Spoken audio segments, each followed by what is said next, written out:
नमस्कार। गो गोरखपुर रेडियो पर आप सुन रहे हैं आज 2 अगस्त 2025 का विशेष समाचार बुलेटिन। मैं हूं आपके साथ काव्या। आइए देखते हैं आज की मुख्य सुर्खियां।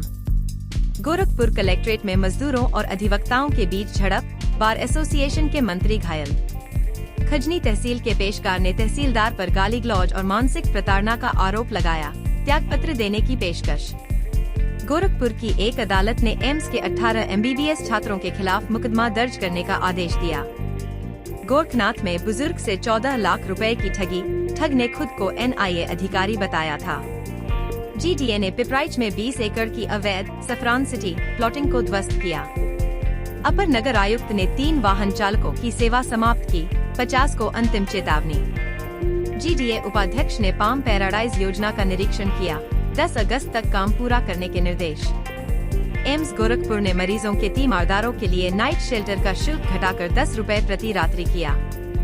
तो चलिए अब इन खबरों को विस्तार से जानते हैं। सबसे पहले बात करते हैं गोरखपुर कलेक्ट्रेट में हुए हंगामे की। गोरखपुर कलेक्ट्रेट में शुक्रवार की सुबह करीब 11 बजे उस समय हड़कंप मच गया जब कलेक्ट्रेट भवन के निर्माण कार्य के रास्ते को लेकर मजदूरों और अधिवक्ताओं के बीच मारपीट हो गई। वकीलों ने आरोप लगाया कि उन्हें परिसर के अंदर जाने से रोका जा रहा था।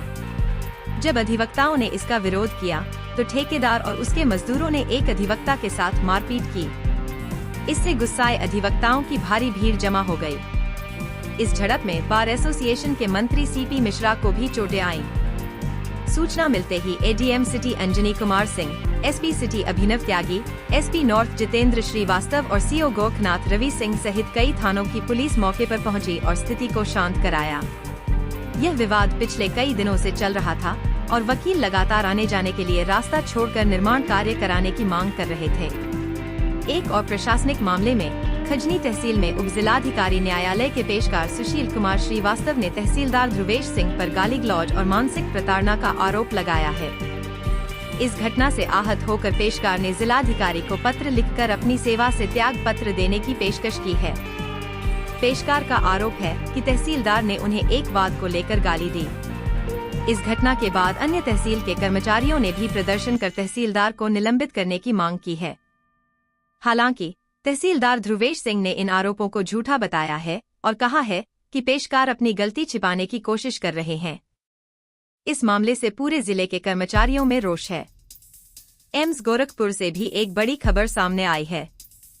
एक अदालत ने एम्स के 18 MBBS छात्रों के खिलाफ मुकदमा दर्ज करने का आदेश दिया है।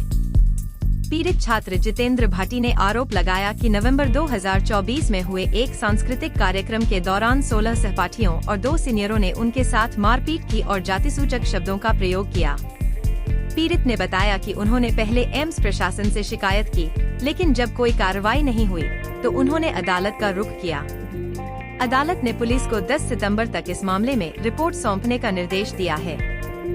अपराध की एक और खबर में गोरखनाथ क्षेत्र में एक बुजुर्ग इंद्रजीत शुक्ला से 14 लाख रुपए की ठगी की गई। ठग ने खुद को NIA अधिकारी बताकर बुजुर्ग को पाकिस्तानी आतंकवादियों से संबंध होने का भय दिखाया और उनसे पैसे ऐंठ लिए। पुलिस ने साइबर अपराध थाने में तहरीर दर्ज कर मामले की जांच शुरू कर दी है। एक दुखद सड़क दुर्घटना में भटहर बांसस्थान मार्ग पर मंगलवार की रात घायल हुए सत्यम निषाद की गुरुवार की रात एक निजी अस्पताल में इलाज के दौरान मौत हो गई। इस दुर्घटना में उसकी एक आंख फूट गई थी, जबकि उसके 2 दोस्तों की पहले ही मौत हो चुकी थी। अन्य 2 घायलों का इलाज चल रहा है। स्वास्थ्य विभाग से एक अच्छी खबर है। गोरखपुर की महिला चिकित्साधिकारियों को कैंसर, BP और मधुमेह जैसी बीमारियों के बारे में खास प्रशिक्षण दिया गया है। एम्स गोरखपुर के विशेषज्ञों की मदद से दिए गए इस प्रशिक्षण में उन्हें इन बीमारियों की पहचान और प्रबंधन के बारे में जानकारी दी गई है।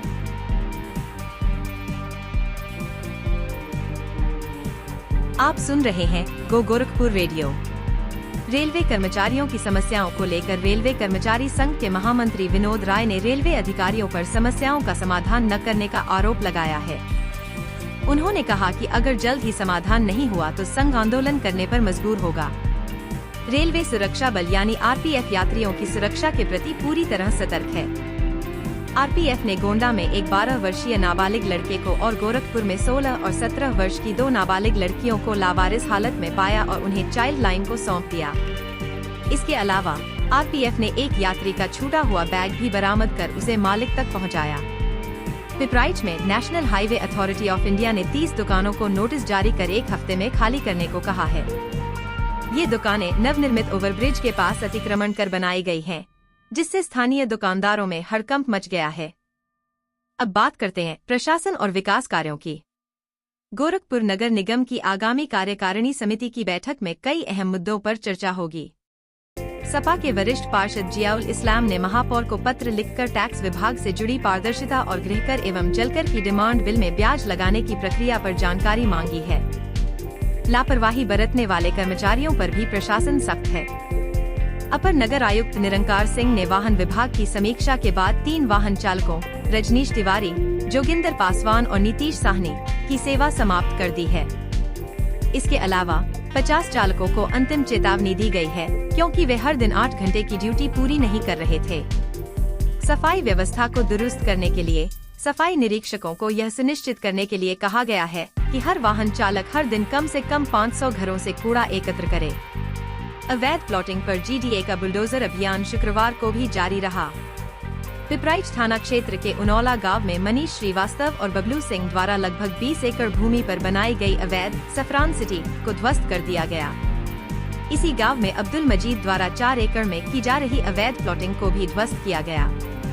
जीडीए ने लोगों से किसी भी भूखंड को खरीदने से पहले उसकी जरूरी जानकारी जुटाने की अपील की है।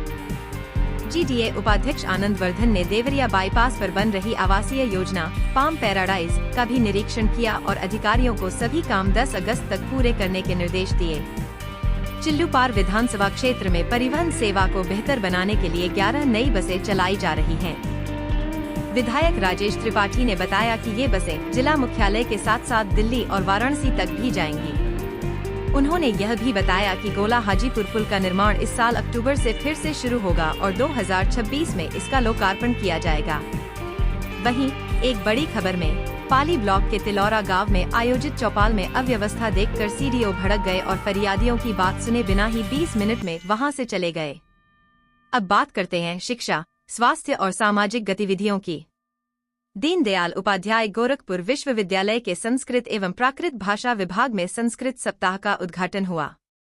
विभागाध्यक्ष प्रो राजवंत राव ने कहा कि संस्कृत एक ऐसी भाषा है जो संपूर्ण मानव जाति को जीवन मूल्यों का संदेश देती है। एम्स गोरखपुर ने मरीजों के तीमारदारों के लिए एक सराहनीय कदम उठाया है। अब नाइट शेल्टर का शुल्क पिछली बार के 30 रुपए से घटाकर मात्र 10 रुपए प्रति रात कर दिया गया है। यह सुविधा उन लोगों के लिए है जिन्हें खुले में रात गुजारनी पड़ती थी।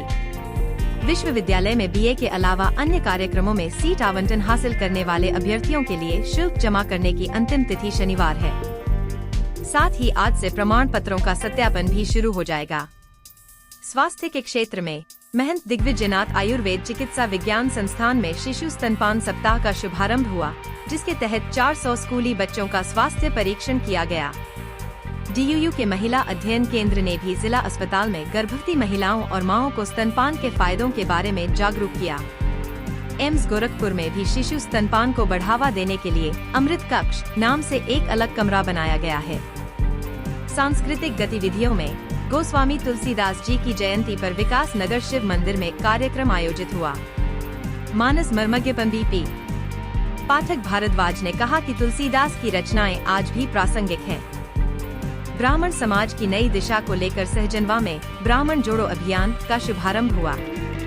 इस अभियान के तहत युवा और बुजुर्गों को ब्राह्मण परशुराम सेना और ब्राह्मण महासभा से जोड़ा जाएगा। फाइलेरिया जागरूकता अभियान भी चलाया गया, जिसमें बताया गया कि यह रोग पुरुषों में नपुंसकता और महिलाओं में बांझपन का कारण बन सकता है। दिव्यांगजनों को सहायक उपकरण भी बांटे गए, जबकि गघा गांव में निकासी के पानी से परेशान ग्रामीणों ने प्रदर्शन की चेतावनी दी है।